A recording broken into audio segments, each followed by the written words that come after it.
Hi guys, it's Kelly. I wanted to take a moment out and kind of show you some of the rolling techniques that you can use with a ball to kind of stretch out the muscles, tendons, and plantar fascia of the feet.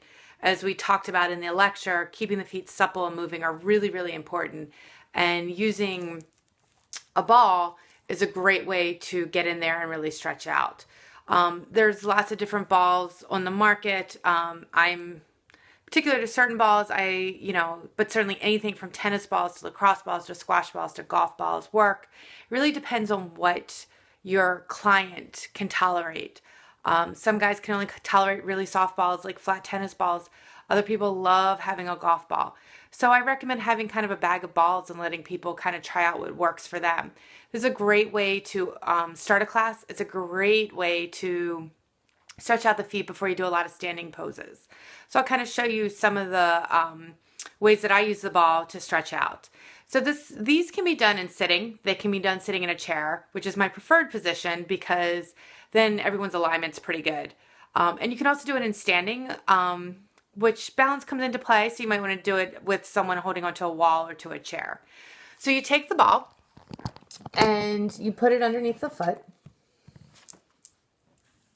And how I always start out is rolling the ball around the arches. So we do the medial arch, the lateral arch, transverse arch. So medial arch, transverse arch, and lateral arch.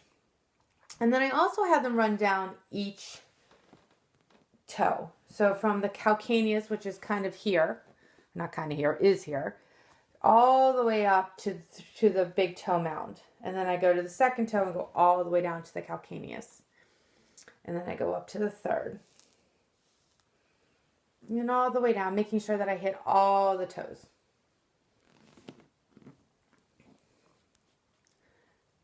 Good. Now the one thing about doing this in standing and sitting is you also can change how much pressure you put into the ball. So another place that I like to have them roll around the ball is right where that plantar fascia attaches to the calcaneus right here. And this can be really ouchy for people. So sometimes you want to roll and sometimes you might want to hold. If you find a particular spot that's a little ouchy, you can hold it there. And then release and roll. The other thing that's great about the balls is you can do some toe stretches with them. You can curl the toes under and lift the toes up. And curl them under and lift and spread them. Good. And again, just rolling all the way down. So that's just one technique to kind of stretch out the feet with the balls.